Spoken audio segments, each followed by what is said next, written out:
लग्नानंतर होईलच प्रेम या मालिकेचा नुकताच जबरदस्त प्रोमो रिलीज झालेला आहे। या प्रोमोमध्ये आपण पाहत असतो की आता काव्याला नंदिनीवर संशय आलेला असतो।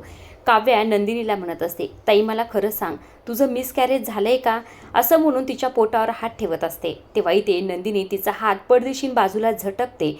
आता नंदिनीने असं केल्यामुळे काव्याला संशय आलेला असतो। मात्र इथे नंदिनी म्हणत असते, काव्या असं काही नाही ग, तुझी शपथ घेऊन सांगते, माझं त्या रोडवर मिसकॅरेज नाही झालं, असं इथे नंदिनी म्हटलेले असते। पण मात्र नंदिनीवर आता काव्याला चांगला संशय आलेला, कारण तिला चांगलंच माहीत असते नंदिनीला खोटं बोलता येत नाही आणि तिच्या या सर्व खोट्यामुळेच नंदिनीचं हे सत्य काव्यासमोर आलेलं असतं।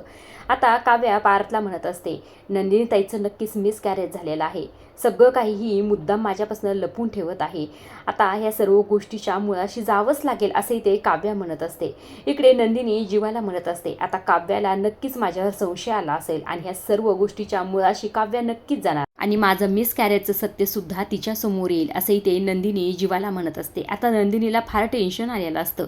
आता नंदिनीला खरं तर टेन्शन येणं साहजिक आहे, कारण की ज्या गोष्टी इतक्या दिवस ती लपवण्याचा प्रयत्न करते ती गोष्ट समोर येणार असते। आता नंदिनीच्या मिसकॅरेजच्या सत्यासोबतच आता खरं तर इथे सरोगशी मदरचं सुद्धा सत्य लवकरच बाहेर येईल असं वाटतंय। आता ह्या सत्यामुळे काव्या आणि नंदिनीमध्ये दुरावा तर नक्कीच येणार। हे सगळ्या गोष्टी आपल्याला येत्या काही भागात पाहायलाच मिळतील।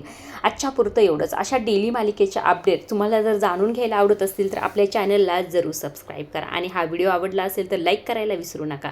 तोपर्यंत पाहत राहा लग्नानंतर होईलच प्रेम।